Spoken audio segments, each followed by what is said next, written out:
गति 100 शब्द प्रति मिनट। डिक्टेशन शुरू होगा 5 सेकेंड बाद। Ready, start.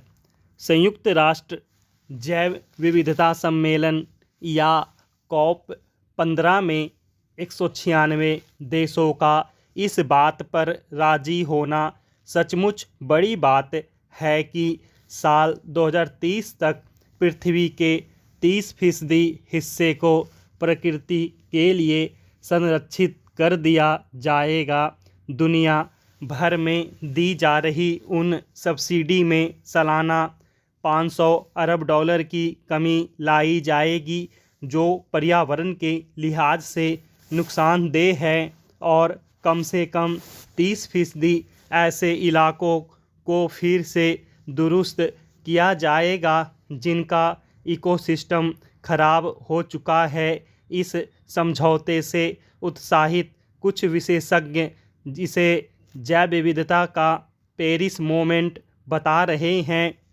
निश्चित रूप से क्लाइमेट चेंज से कम बड़ा मुद्दा नहीं है। जैव विविधता का दोनों पर्यावरण को हो रहे नुकसान से सीधे तौर पर जुड़े हैं। हालांकि यह समझौता होना जितना अहम है उतना ही मुश्किल है। इस पर अमल सुनिश्चित करना, उदाहरण के लिए पृथ्वी के 30% हिस्से को संरक्षित करने को ही लिया जाए तो आज की तारीख में महज 17% हिस्सा ही प्रकृति के लिए संरक्षित है। अगले 7 वर्षों में इसे बढ़ाकर 30% तक ले जाने के लिए विभिन्न सरकारों को नीतियों और विकास परियोजनाओं के स्वरूप और उसकी गति के स्तर पर कई तरह के ऐसे बदलाव करने पड़ेंगे जो उनके लिए आसान तो बिल्कुल नहीं है। इन बदलावों की अपनी आर्थिक कीमत भी है।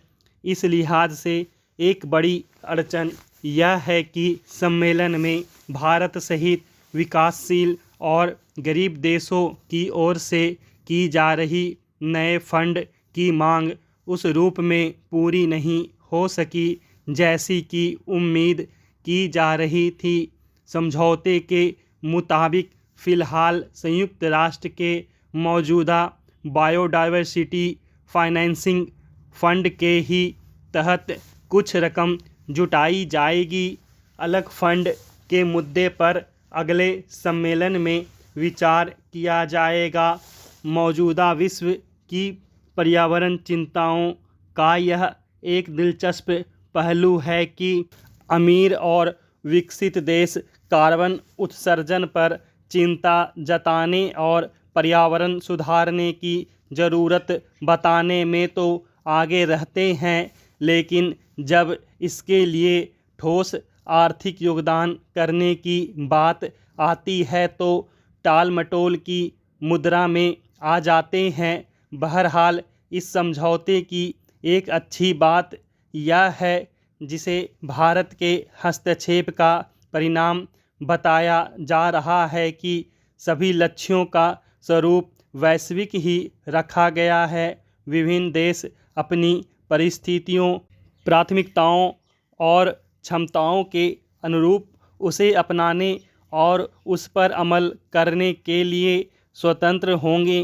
पहली नज़र में लग सकता है कि अलग अलग देशों का कोटा तय न होने के कारण इन पर अमल अपेक्षा से धीमा होगा, लेकिन प्रतिबद्धताएं कागजी न रह जाएं, इसके लिए इसके स्वरूप में यह लचीलापन जरूरी था। हालांकि इन सब के बावजूद समझौते पर वास्तव में किस हद तक अमल होता है यह समय ही बताएगा, लेकिन पर्यावरण से जुड़ी चिंताएं हमारी प्राथमिकता में लगातार ऊपर उठ रही हैं और यही चीज़ भविष्य के लिए उम्मीद जगाती है।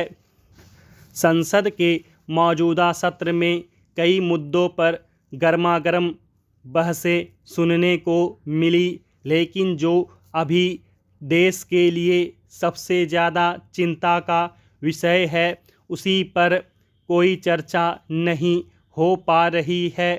बीते 9 दिसंबर को भारत चीन वास्तविक नियंत्रण रेखा के तवांग सेक्टर में दोनों देशों के सैनिक के बीच हिंसक टकराव हुआ, जिसमें दोनों तरफ के कुछ फौजी घायल हुए।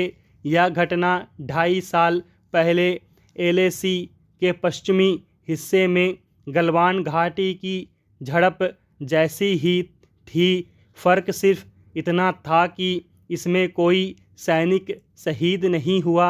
संसार की सबसे बड़ी आबादी वाली 2 शक्तिशाली सैन्य आर्थिक शक्तियों के बीच इतने लंबे समय तक तनाव रहना और थोड़े थोड़े समय पर उनका इस तरह आपस में भिड़ जाना दुनिया के लिए भी कोई अच्छी खबर नहीं है। इस मसले पर हर जगह जितने मुंह उतनी बातें सुनाई पड़ रही है। फिर वजह क्या है जो भारतीय संसद में इस मुद्दे पर कोई व्यवस्थित बातचीत नहीं देखने को मिल रही? इसके इर्द गिर्द के जिन मुद्दों पर जोशीली तकरीरें सुनने को मिल रही हैं, संसदीय विमर्शों के पैमाने पर वे बचकाने ही कहे जाएंगे। कांग्रेस सांसद राहुल गांधी ने किसी प्रेस कॉन्फ्रेंस में कहा, मीडिया मुझसे हर चीज़ के बारे में सवाल करेगा, लेकिन चीन ने हमारी 2000 वर्ग किलोमीटर ज़मीन दबा ली। उसकी फ़ौज हमारी सीमा में घुसकर हमारे सैनिकों की पिटाई कर जा रही है। इस बारे में एक भी सवाल मुझसे कभी नहीं किया जाएगा। एक ऐसा राजनेता जो न किसी सरकार के जिम्मेदार पद पर है, न ही किसी पार्टी के उसे ढंग से घेर पाने की संभावना वैसे भी ज़्यादा नहीं रहती। फिर भी कांग्रेस अध्यक्ष मल्लिकार्जुन खड़गे से की गई इस मांग ने संसद का काफ़ी वक्त खाया कि वे कठपुतली नहीं है तो भारतीय सेना का अपमान करने के लिए राहुल गांधी को अपनी पार्टी से बाहर करें। इसके अगले दिन खुद खड़गे का ही एक बयान चर्चा का विषय बन गया। उन्होंने कहा, इंदिरा गांधी और राजीव गांधी ने देश के लिए कुर्बानी दी। बीजेपी के लोग बताएं कि क्या उनमें से किसी के घर के एक कुत्ते ने भी देश के लिए अपना बलिदान दिया है? यहाँ कुत्ता शब्द पकड़ में आ गया और एक जनसभा में दिए गए इस भाषण की असंसदीयता को लेकर संसद का अच्छा खासा वक्त बर्बाद किया गया। भारतीय लोकतंत्र में सत्ता पक्ष ही अगर किसी बात को लेकर संसद में चर्चा न कराने पर अड़ जाए तो विपक्ष लाख कोशिशों के बाद भी यह काम नहीं कर पाएगा।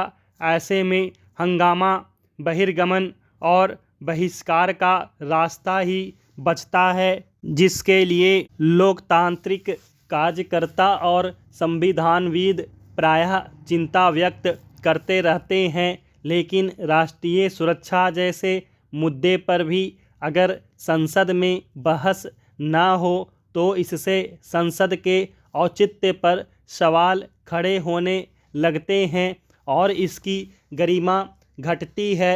ध्यान रहे, यह कोई औपचारिक मामला नहीं है। चीन के साथ बार बार हो रहे टकरावों के साथ कुछ बहुत बड़े विरोधाभास जुड़े हैं।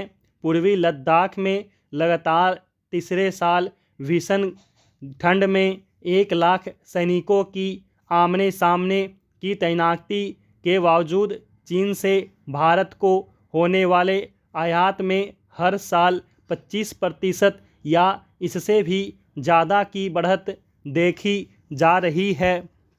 स्टॉप।